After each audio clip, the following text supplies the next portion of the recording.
안녕하십니까. 안근무의 휙서비스입니다.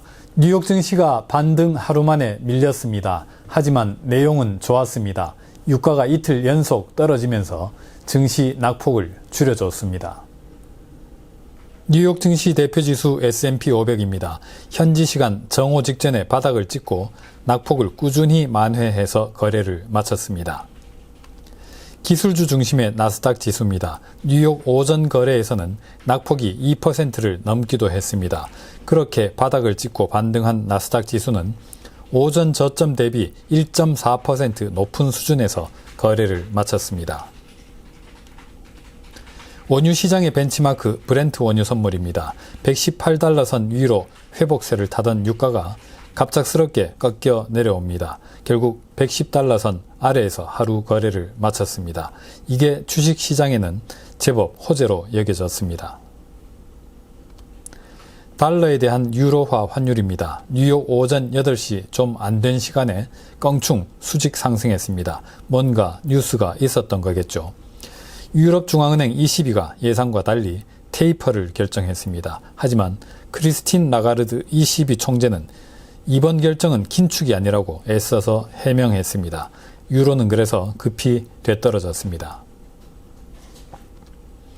주요 6개국 통화들에 대한 달러의 종합적인 가치, 달러 인덱스입니다. 뉴욕 오전 8시 좀 안 돼서 급락했다가 이후 빠르게 반등해서 올라갑니다. 유로화 등락에 따라서 달러 인덱스도 이렇게 거꾸로 변동했습니다. 밤사이 달러와 유가 흐름을 동시에 겹쳐서 보면 그림이 이렇습니다. 흰색 선, 달러가 급락 후 급반등하는 동안 노란색 선, 브렌트 원유 선물은 급등 후 급반락합니다. 달러가 계속 오르자 유가는 계속 떨어졌습니다. 달러와 유가가 거의 완벽한 데칼코마니를 그렸습니다.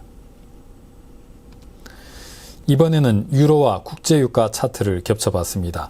흰색 선, 유로가 급등하자 노란색 선, 국제유가도 따라서 급등합니다. 하지만 유가는 이후 유로를 따라서 빠르게 떨어져 내려갑니다. ECB가 매파적이면 유가가 오르고 비둘기적이면 유가가 떨어진다. 이런 이상한 법칙이 성립됩니다. 최근 열흘간 브렌트 원유 움직임입니다. 100달러 안팎이던 것이 140달러 목전까지 뛰었다가 105달러 언저리로 추락한 뒤에 지금은 110달러 안팎입니다.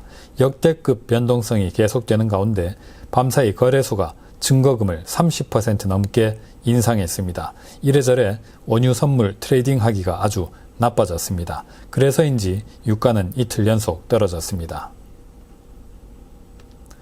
미국 국채 중에서 만기가 가장 긴 30년물 수익률입니다. 그동안 오름폭이 상대적으로 덜 했는데 최근에 달라졌습니다. 작년 5월 이후 최고치로 급반등해 있습니다. 물가 전망에 변화가 있었습니다. 미국 국채 시장의 기대 인플레이션을 반영하는 브레이크 이븐 레이트, 그 중에서도 30년짜리입니다. 러시아의 우크라이나 침공 이후 가파르게 치솟으면서 팬데믹 이후 고점을 경신했습니다. 미국의 금리 인상이 며칠 앞으로 다가왔습니다. 달러가 계속해서 원자재 시장을 통제해낼지 잘 지켜봐야겠습니다. 오늘은 여기서 마치겠습니다. 감사합니다.